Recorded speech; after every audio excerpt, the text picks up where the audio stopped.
Yes, perfect. That looks Okay, awesome. I'm gonna go let me ahead just and make. go off of video so I get a nice Okay. picture. Hi, it's nice to see you. Yes. I know it's nice to see you too. I feel like I was trying to think like when was the last time that I would have been on video with you? And gosh, would that be like 2012? Maybe. Well, and it's funny because some of these women I've been talking to, I've been friends with, for the most part, people that I've been talking to so far are people I've already known.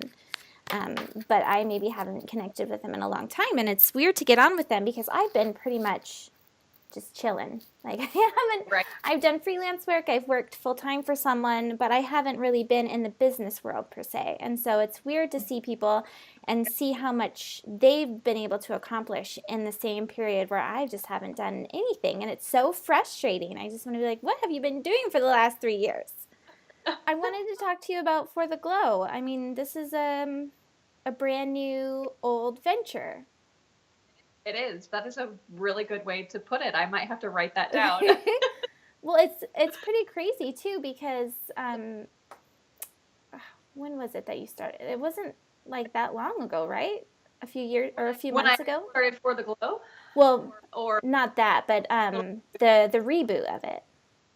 so I would say this true reboot that feels really, really good only started like a few months ago. So maybe 3, 4 months ago total. Now, is it just you that's in it now? Yeah, so it's just me. I decided that the best way moving forward was I wanted to just simplify everything. And don't get me wrong, with I miss having people to work with and have that interaction and engagement. But while I was kind of figuring out the path, I wanted to be able to just hear my voice and hear the voice of my participants who are giving feedback in this beta round. So I just felt like it was the best option for right now to go it solo again. And then what exactly does For the Glow do now? So that's a really good question because, again, I've just decided to simplify. I think in the past, For the Glow was, I really wanted it to feel like a one stop shop for wellness. So it was nutrition plans, it was detox, recipes. Constantly, there was something going on with nutrition. And then fitness too. So workouts online, workouts in Seattle. And then I was also trying to do lifestyle coaching or, like, wellness in general, and I definitely don't want to do all of that anymore. So I definitely don't want to coach nutrition anymore. That is just not in my wheelhouse that I want to do. So I have really fine tuned to having just one program, and it's in its second round of beta right now. And it's a 28-day program for, it's a total body fitness program, but it definitely has a core centric focus. So it's really designed to help women transform their core. I feel like that's a special and sacred area for women. Not only can it be really stubborn in terms of aesthetic results, no matter what you've experienced in your life, whether it's you're a mom or you're just high stress, that's just an area to where we tend to show life, which is the beautiful thing. So I wanted to design something, since core has always been what women ask for the most. I wanted to design something that's really centered on that to help them gain confidence, from the inside out. It makes total sense. Whenever you see other programs, they always incorporate core as some kind of side component where Yes. it's such a vital part of how we move and function, and even within our digestion, it seems like that the core Yes. really, the muscles really play into it. So and simplifying, I mean, just as a mom and someone that's trying to get back into the business world, simplifying just sounds really, really good. It's nice, let me tell you. Now, so why? I mean, And I just talked to someone that specializes in nutrition. So, I mean, it makes sense why you would want to just say, I'm going to go ahead and go down this one road. But what was the point that was, I'm going to just focus on this? Because I have to say, the nutrition part of For the Glow Part 1, when you had initially launched it, I mean, I learned about kale from you. I learned yeah, about, I mean, it's crazy to think how you were so ahead of your time. You were talking about the goop things before goop was Right. around. And so it's Mhm. crazy that you abandoned that area because you are so incredibly talented and so good at communicating it to people. But at the same time, as far as business and like mental like capacity goes, it's nice to focus as a business owner. And I'm sorry, I'm like So, rambling on because I'm so no, excited to no. talk to you. But why? So I still have a nutrition component, but I guess what I want to get away from is the meal plan and having too much of a structure. So I don't want to be the person who tells you what to eat for every meal of the day. I don't really think anyone should have that in their life. It's okay to do, like I'll still do an annual detox because I feel like once a year to have 30 days, especially in January when everyone is totally psyched to just fine tune and get energized and get healthy. I like the idea of a short term plan like that where you're following a plan, but on the day to day, I feel like women should be empowered to find what really works for them and to do that. So I forget who it was who said it. I think it was actually Tracy Anderson, where she said, you don't need a lifestyle, you need a life stance. And I feel like that's really important with nutrition, is that you don't need a bunch of gurus telling you what to do.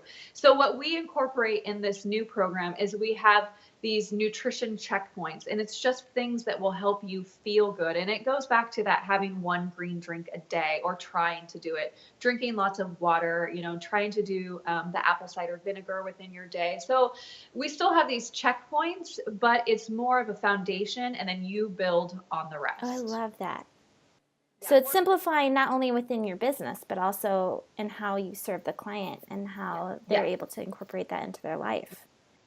And I think one thing I learned as a nutritionist is that, and it's hard not to do this, but I would coach based on what I was doing in the moment. And to be completely honest, I was a little lost myself in terms of what really worked for my body.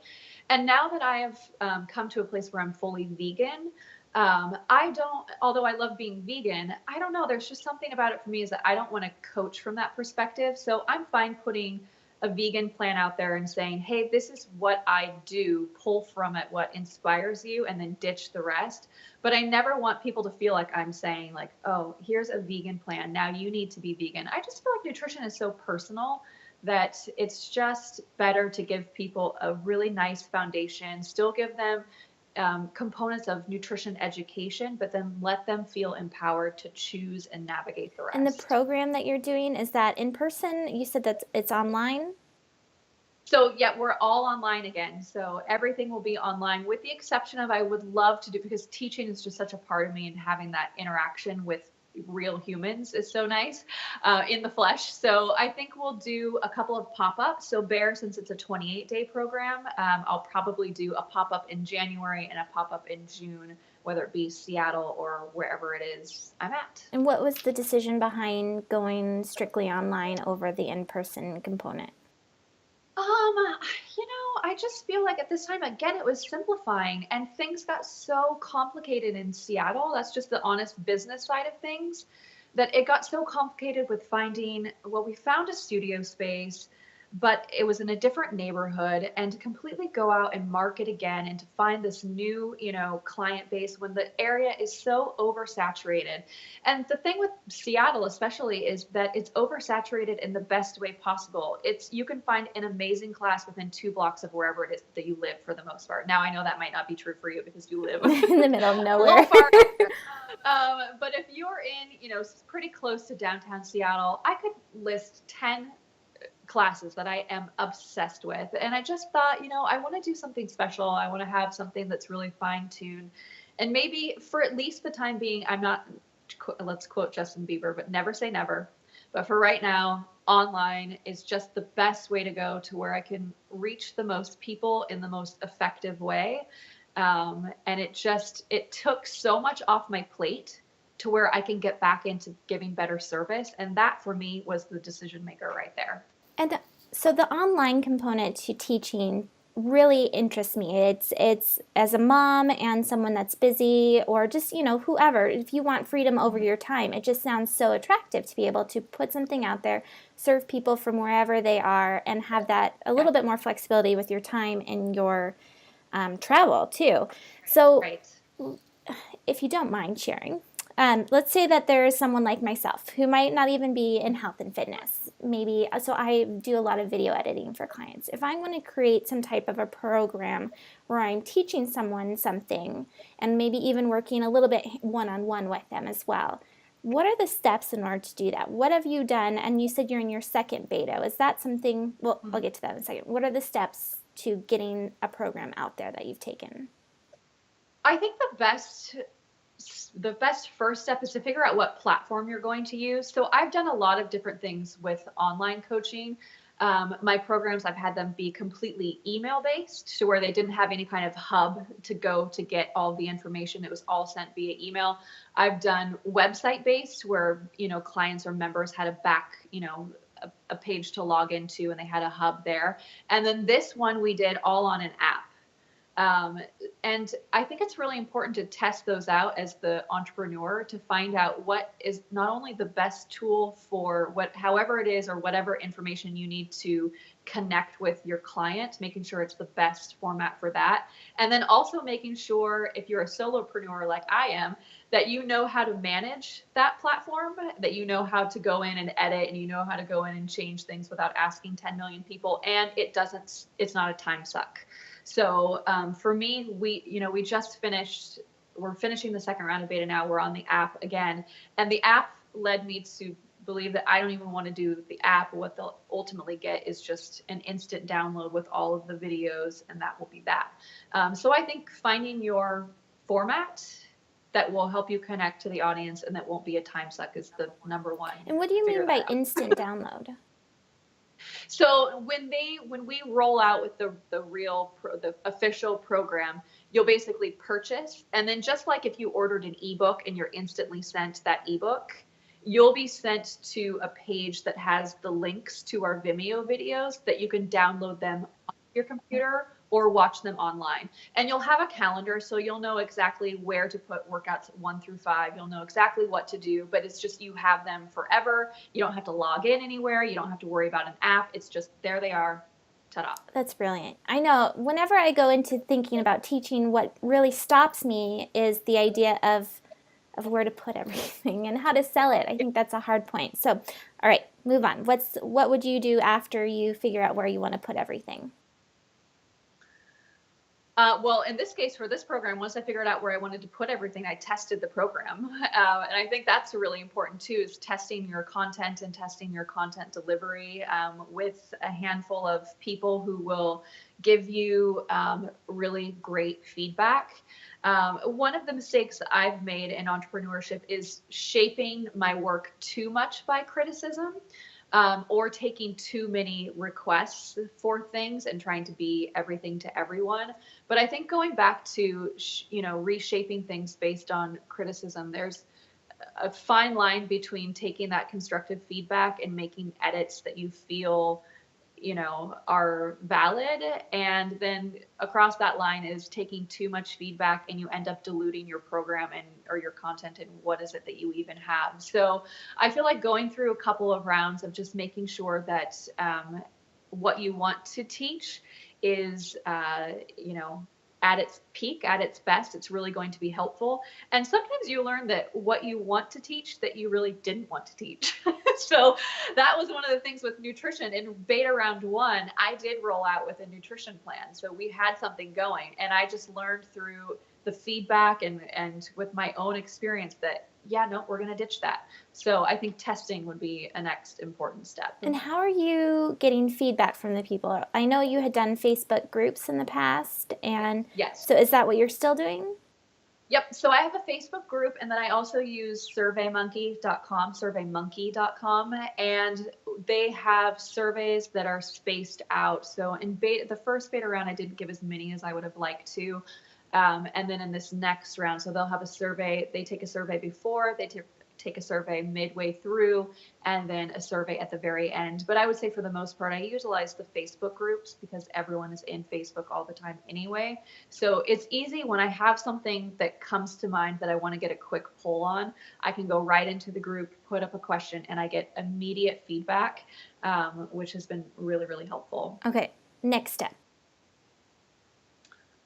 The next step would be to to do the work and create it. So, when we finish this, or when I finish this, I keep saying when I finish this round of beta, the next will be to just kind of go through and analyze that data and pick my format, put everything together, and package it. Well, and I think what's really interesting with you, okay, there's two things that I wanted to ask you about. The first one is transformations for marketing. I mean, pictures speak way louder than words, and your transformations that you share on Instagram are incredible. Oh, I was thinking for a second that you meant transformations with my marketing, like the marketing that I've done for the Glow, because when I first started, my marketing was so hilarious. Like I die when I look back at Oh it. my gosh, really? Because that is not what I would think at all. And for anyone that's watching that doesn't know For the Glow, I mean, you were back in, what was it? When For the Glow started, because I know there was Sweat in the Yeah. City. Yeah. But moved into For the Glow when I had to change the name. So it was really like 2010 when it officially like came into the And I world. think that's Yeah. an important point that I hope people listen to is that you're speaking from 7 years of wisdom of mistakes and successes and things like that. Whereas sometimes I hear people that talk about what they've done and they had one successful launch and they teach everyone how to do it as if like that's going to make everyone successful. And Right. so I think it's Yeah. almost more valuable to hear from people that have, it's not almost, it is very valuable to hear from someone that's had a cumulative, 7+ years of experience of offering this type of a service because there's certain things that work for some groups and some that don't for others. But anyway, the transformation, how do you get those? I mean, because that's Oh, the before and incredibly, after. yeah, before and after, that's incredibly vulnerable. I mean, people are showing their stomachs to you. I mean, they're Yeah. incredible afterwards. Well, I will say just twofold. One is that part of this program is really working on the inner glow and giving them the confidence to, dare to bear and to just be confident in their skin. But I totally get the before and after, the vulnerability of sharing something like that online, because we live in a very critical world, and it's tough to put something like that out there. It's This program has been by far different than anything I've ever experienced, with the willingness of people wanting to share. And that to me shows that, well, one, they've, our first round of beta, some of the results were so absolutely incredible. Um, it was amazing to see those split screens. So I think that there's a sense of confidence that comes with that, and a sense of excitement where they're like, wow, this is something really special. And I want to be able I want to share what I've accomplished. And then another just incredibly kind thing is that I've had emails from women saying that this is such a special program that whatever I can do to help you market it, like, girl, take my photo, take whatever you need. And that's huge. I didn't have to bribe anyone this time, which has never happened in the history of For the Glow. Like that, I didn't have to put up a prize or anything like that. That was organic. They sent those to me. So it's more like you were really you were focused on one specific problem and then you solved Yep. that for them and they just, Yep. they felt like sharing it. I think that's an incredible Yep. lesson and that's something I definitely want to take away. And then, so there was the transformation piece that I thought was an interesting look at it. And there's one other one that I'll have to get back to. But before I get back to it, mistakes. I mean, we've touched on them, a few of them. And this is something I've been asking all of the female entrepreneurs because as I get back into the business world, I think part of me not wanting to get into it is the fear of messing up or making a mistake or failing and having that public rejection. And that's like a deep fear, I think. So I think it's important to show that these women have failed and have been able to pick themselves back up. So I was wondering if you could touch on some of the mistakes maybe that you've made in when was the last time you've had a real job? How much time do we have here? I know. I haven't had a real job. I've taken contract jobs. I've done some graphic design behind the scenes, but I'm pretty quiet about it when I do. But I mean, I haven't had a real job since I quit my personal training job in 2006. Yeah. See, that's incredible. That's such a long time to be able, I'm sure you've made a lot of mistakes and you're still here. Yeah. And I think it's important to point out that oftentimes, especially in this social media age, that it's easy to think like, oh, she must be doing really well. I can't tell you how many times I've been eating ramen noodles while telling my other clients to go shop at Whole Foods and get kale. It's happened multiple times.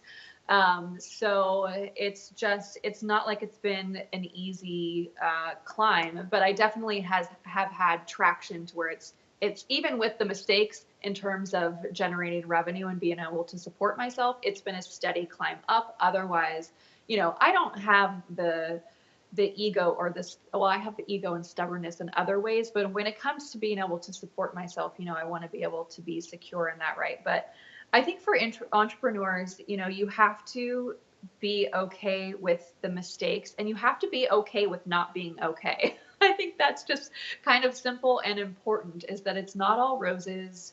But if someone had told me back on that, I remember that day in 2006 like it was yesterday when I quit and decided to start my own thing. And I didn't have anyone around me that was an entrepreneur, or I didn't have anyone to give me advice at that time. I had no idea what I was doing, and that showed in the years to follow. But if someone would have told me on that day that, you know what, Jen, it's not going to be until 2017 that you figure it out, and you're going to fall on your face, and you are going to fail publicly, and it's going to be painful, and you're going to have a lot of loss. But at the end, in that final moment when you're just about ready to give up, it's finally going to click. Will you still do it? I would have said, heck yes, sign me up. I'll go through it. So I think you just have to be willing to roll with the punches. And, it hurts again in the social media age to have people be, open to criticizing you publicly. But I also think it's one thing when they kind of get on your personal character. But if someone is criticizing your work, I think that's almost a good thing. Because if you're appealing to everyone, you're missing out on that audience that you're trying to find and you're trying to help with something really special. So that's the way I'm trying to look at it moving forward, because I definitely have that fear of, oh my God, some people are going to think that I'm doing like this 28-day quick fix, or I'm just trying to give people a bikini body or whatever, which that these days has such a negative connotation in the fitness world. But, not everyone's going to like you. Well, one of the most important things that you just said was that you'd still do it all over again. Oh, yeah. And that to In a me heart. means so much. But before I let you go, you've talked, I mean, everything that you've said feels very profound to me, and that I'll take a lot away from. And I feel like everyone else that is just like me would do the same that's watching. How did you, I mean, other than the 10 plus years of being in the fitness industry and in business, how did you get to be so wise? So, Oh, I mean, you've talked about you simplifying things, making sure that you find the right problem, that you solve it, that you find the right audience to market to. You're dealing with all this criticism. Is it did you sit down one day and write it all out in a journal? Is this from months of thinking? I mean, how did you come to know what you're doing right now is what you should be doing? I think that for me, it was finally, after all these years, hearing my own voice of what I really wanted to do. And again, of finding what that problem is that I wanted to solve within the fitness industry. And I think one of the most dangerous things that you can do as an entrepreneur, and this happened to me over the last year, is that you can start to see yourself and shape yourself through the eyes of your critics. And I did that for so long that once I broke those chains, it was kind of like that clouds parting light bulb moment of, okay, it was so clear to me of what I wanted to do in the direction that I wanted to go in, that it was almost like, wow, could it have been this easy all along? Who knows? But I think that you really have to listen to yourself, and you have to do whatever it takes to be able to listen to yourself. I'll go through phases like currently. I will delete Instagram from my phone, to where I don't want to be seeing a feed of things go by that could influence me to go in a different direction. I just want to be centered and listen to myself and listen to the people who are close around me that I know will help to guide me in the right direction. So I think that's it, is just learning from every step you take, the good steps and the steps that take you back, and listening to yourself. Listen to that gut. You know that women's intuition, it does not steer you wrong. We only get into trouble when we don't listen to it. So that's probably it. And I'm not that wise. No, well, it definitely feels like you were speaking directly to me in a lot of what you were saying. But so, Jen, where can people find out more about you and your program? Well, that is currently because as an entrepreneur solo, you can't do everything to do it well. So that's where I'm failing at life right now because I am so bad at social media, but I'm still under For the Glow. ForTheGlow.com is still up, and I'm just about to next week put up the countdown to when our program launches. But first and foremost, on Instagram, my handle is Jenny from the Block 325, and that's probably the best spot. Okay, perfect. All right. Well, thank you so much for chatting with me today. I'm going to come back on video so that you can see me. I don't want to Okay. take up too much of your time, but that meant so much to me. I don't know. I've just been in such a huge funk in the last like 2 years. So part of me doing this is, not only to just do something, I guess, but I feel like there's got to be other women like myself that are just stuck, and I just want to get out of it. And the best way that I can think of right now is to just start talking to people. I think that's amazing. Yeah, I think the more people that you talk to, it'll be so inspiring and yeah. Well, but you did mention something that's so important. It's, not being careful of who you're influenced by and what it is that you're letting in. And I feel like do that way too much. And I loved also that you said how once you figured or you listened to yourself, how you questioned it, saying it's just too easy. And that to me is, that's something that you should probably be paying attention to. What feels easy, and that's probably what you should be doing.